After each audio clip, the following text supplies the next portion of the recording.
thank you very much. We have a very big announcement. To me, I think it's been many years, I hear 10 years, maybe more, where Jeff Van Drew, highly respected. In fact, I didn't know as a Democrat how you could have won in that district. I know the district very well, but that is a great tribute to you. But Jeff will be joining the Republican Party, and we were very fortunate. He voted our way yesterday, as you probably know. And we had a totally unified party. I don't think there's ever been a time where the Republican Party was so united. But Jeff will be joining the Republican Party, and I really, to me, it's a very exciting announcement. I think, Kevin, you said it was about 10 years since that's happened. Yeah. And I don't even know who the last one was. It would seem to be it was even more than that, but it's a big deal. It's a very big deal because he's going from the majority to the minority. And he normally doesn't go that way. Yeah, but he's very smart because he knows it's not going to be the minority for long. I have a feeling we're going to do very well in 2020 and November 3rd to be exact. Get out and vote. But Jeff, thank you very much. It's a great honor. Thank you, Mr. President. Please. Thank you. Would you like to say something? So I have a few words, and I usually never, ever, I don't read speeches, and this won't be very long, I promise you, Mr. President, but I had a few bullets. There's a few points I really wanted to make today. And I would start with how this started.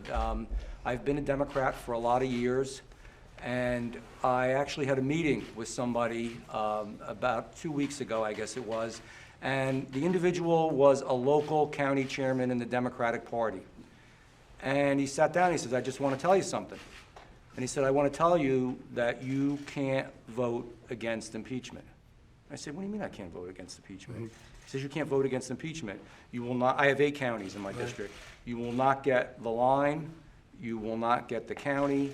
I will do everything to prevent that from happening and everything to destroy you. This is a pretty young guy, too. Yeah. He's pretty A wise gutsy. guy. And it kind of hurt because for years, I have given everything that I could to my people in my district. And you know, Mr. President, you asked why I win. Truthfully, because I'm a crazy man, and when people have a problem, when they need something, when we want to help them, I had the best staff in the world, good people around me, and we do everything that we can to make it better. And that kind of hurt. Right. And it kind of made me think a little bit, is this what I really want to do? Because there were other times in my life when I thought about this. I thought about it when I did legislation, actually it was in the state senate. And I don't know if this is going to be relatable or not, but I want to say it anyhow because I've always wanted to just mention this because I think it's important in a way. This was not a complex bill. It was not something that was, very difficult to understand. It isn't intellectually stimulating to some people, I understand. But I did 2 bills. And one of them, it's unusual for New Jersey, would allow in any public or private building to have "In God We Trust" on the wall. And the second one was that you could fly the American flag wherever you wanted to, however you wanted to, as long as it was respectful. And I thought these were wonderful bills. I mean, I thought everybody was going to be, this is just a great thing. And I had some very progressive, and not all Democrats, but these were really progressive Democrats that came to me and said, we're really disgusted with you. And I said, why? Making such a big deal about the flag. The flag's just not that big a deal. In God We Trust That's where is they're not that going. big a deal, and you shouldn't even mention his name. And I was shocked. I was shocked. We put him up anyhow, and we did what we wanted to do, but it really... It's a very Republican thing, by the way. I know. You're not going to find any one of us that, I can tell you, Kevin, Mike, I think you're okay with it, right? And I think most folks should be okay with it. The whole country should be okay with it. You're right. I talk about American exceptionalism. This is the greatest country on the face of the earth. I started out as not a wealthy kid, had the opportunity to work hard, got into dental school, graduated, and my God, I'm sitting here next to the President of the United States. That's unbelievable. That's America. So I don't want anybody to ever tell me that there isn't American exceptionalism. I don't want anybody to ever say that this is the same as every other country in the world, because it is not. It is not. And you know that, and I know that, and hopefully everybody in this room knows that. And again, from certain groups of people that represented certain parts of the party, I was criticized, and they said, this country is the same as every other country, and there is no such thing as American exceptionalism. I'm a capitalist. Socialism, in my opinion, has no place in the United States of America, and I think everyone should know that. I believe that this country can afford people opportunity and give them that opportunity so that they can succeed, and we all should know that as well. I love bipartisanship. Do you know that I've even had times, quite frankly, being a Democrat, again, not from all folks, there's some middle-of-the-road folks, but from some of these extreme folks that they said bipartisanship is a bad thing. Yeah. It's a bad thing because it's going to make you more like a Republican. Again, I don't believe that. I don't think you do. I believe in what you're doing with the economy. It's a better, stronger economy. I A believe new it's record gonna even today, get by the better. way. It's up 125 points today, so your 401Ks are way up, but a new record today, Jeff, so that's great. And thank you for that. I believe in the new Green Deal is something that we should never, ever even think about doing. I don't even know how anybody could bring that up. We can have a strong and good environment, and we can have a good economy at the same time, and that's something that I think Republicanism represents. Lower taxes, balancing a budget, honoring our police, our fire, our rescue, our veterans, our soldiers. These men and women, I want to tell you one quick story. Chris will have a picture of it. He's, like I said, he's a Marine. An older gentleman, and is he a Marine too, that stood out there? He's a Marine, right? An older gentleman, when he heard I announced, in the cold, came in front of my office and stood out there holding the American flag for Oh, that's 12 hours great. in honor of Wow. it. It was an amazing thing. And not quite the length of time people wait for you, That's but okay. that was still pretty neat. That's okay. They won't do that if you're a Democrat, I can tell you right now. So, Wouldn't go well. I guess what I say is, I believe that this is just a better fit for me. This is who I am. It's who I always was, but there was more tolerance of moderate Democrats, of blue dog Democrats, of conservative Democrats, and I think that's going away. Two more things I want to say. One, you have my undying support, Thank you. Thank you very much. and always, And by the way, same way, thank you. I'm endorsing him, okay? We're endorsing him. I can't speak for these two gentlemen, but I can say I'm endorsing him. Thank you. How do you feel about that, Mike? Are you You okay? have my support. Thank you, thank you, You have Mr. my Vice support President. as well. We're together. Thank you, Leader. Thank you. And the last thing I will say, one of my heroes, and he's always hung in my office, I have a bipartisan wall that has a lot of different people on there, Ronald Reagan. And when he said, I didn't leave my party, Right. my party left me. That's true. That's what he said. And I'm saying the same He thing. was a Democrat, and he moved over, and he said exactly those words. It's fantastic. Thank Thank you you. very much. Beautifully done. Thank you. Mike, do you have anything to say? Well, I just want to say welcome to the Republican Party. Thank you. Congressman, it's an honor to share this moment with you, with the President of the United States, and with the Republican leader, with your team, and their family, as well as I know another public official from New Jersey that'll be following your lead. And That's right. But as I told you before, I just want to tell you how grateful we are for your voice of reason and common sense in the days leading up to your decision. You showed personal and political courage, and I know the people of your district will be as grateful as we are today for your leadership and for the decision you've made, and we look forward to serving with you together and working with you on behalf of New Jersey and America for many years to come. Thank you, Mr. Vice Good. President. Thank you, Mike. Kevin? Well, we just want to welcome you to the party, but more importantly, if there's anybody else that feels like you, if there are other people out there that feel this new socialist Democrat wing of the party has left them behind, join with us, because everything you talked about is an American issue. And it shouldn't have to be debated, whether there's a flag or God or others. And so we've worked together even when you were on the other side of the aisle. It's nice to have you on this side now, too. Thank you. And you just changed our number to 18. We only need 18 more to be the majority, and I think we'll do that We're soon. going to do very well. We're way up in the polls, and we've gone up more, I think, proportionately than we have ever gone up in the last 2 weeks, and we're honored. Now I understand they're playing games. They don't want to put in their articles, their ridiculous, phony, fraudulent articles, and I think they're not allowed to do that. Here it's unconstitutional and a lot of other things, but they don't want to put them in because they're ashamed of them, because it's what they've done is wrong, and it's bad for the country, very, very bad for the country. We're trying to get USMCA done. We're going to get that done, I think, pretty quickly. We have our great deal with China. China's already started to buy with the farmers and with the manufacturers. Tremendous amounts of money are being spent back in the United States, and the farmers are happy. They had to put up with a lot, but we took care of them out of the subsidies that we were getting, out of the tariffs that we were getting. But China's now buying very big in the farm belt and in the manufacturing belt also.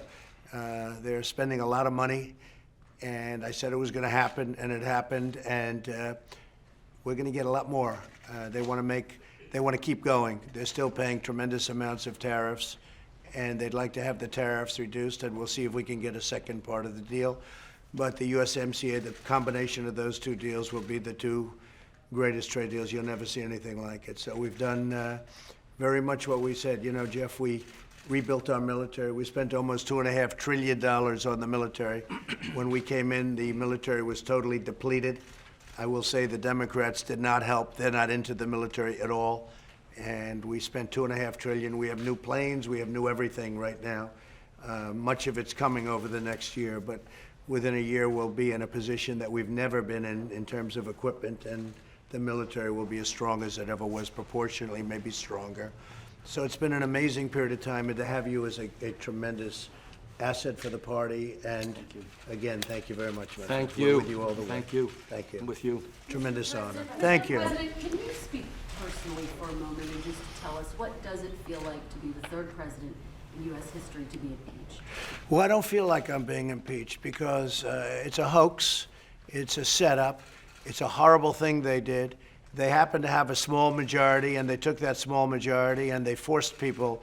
And, you know, they said, oh, I watched Pelosi out there saying, oh, no, we don't want to talk to anybody. They put the arm on everybody. They tried to get them to do what they had to do. Many of those people were like Jeff, where they didn't want to vote that way.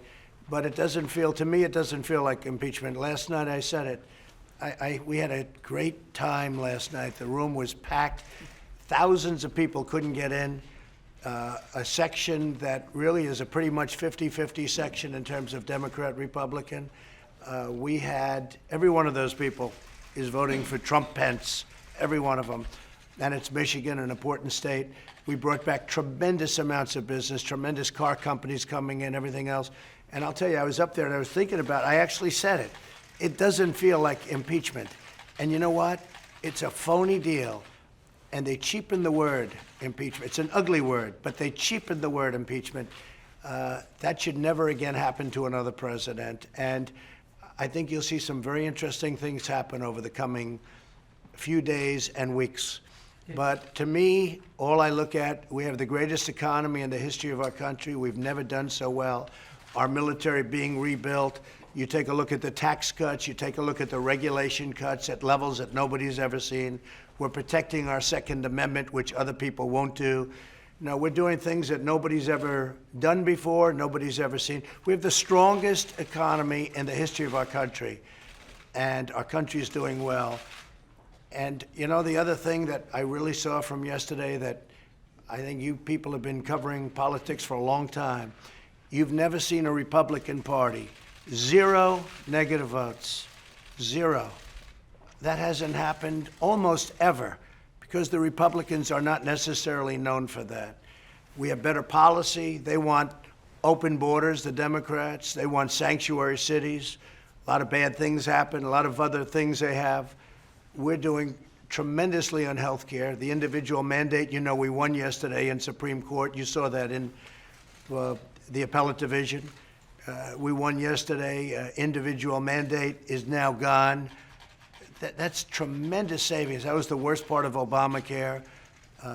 We take care of pre-existing conditions. They're not going to be able to do that. We're doing things that nobody's ever done before, and our country has never done better. So we're really happy about it, and we're really happy to have Jeff on board. And we think in 2020, based on the polls, I just saw a poll came out in USA Today yesterday where I'm beating every candidate by a lot. I guess most of you saw it. Not that USA Today is a friend of mine, because they're not. But they had a poll, and it was me against their top candidates on the other side. And I'm beating everybody by a lot. And I think that's where we're going. I mean, we have the best economy and history, and if you remember the famous quote, "It's all about the economy, stupid." Well, I never believed it was all about the economy, but the economy is a big thing. When you have 401ks where people are up 70, 80, 90, and even more than that percent, they like Trump, and they like Mike, and we're going to have a good time. Thank you all very much. Thank you. Thank you very much. Thank you very much. Thank you very much. Your strategy for the Senate, sir, can you tell us a little bit about your strategy for the Senate trial? We think that what they did is wrong. We think that what they did is unconstitutional, and the Senate is very, very capable. We have great senators, Republican senators. We cut your taxes, we cut your regulations. We did things that nobody else would even think about being able to do.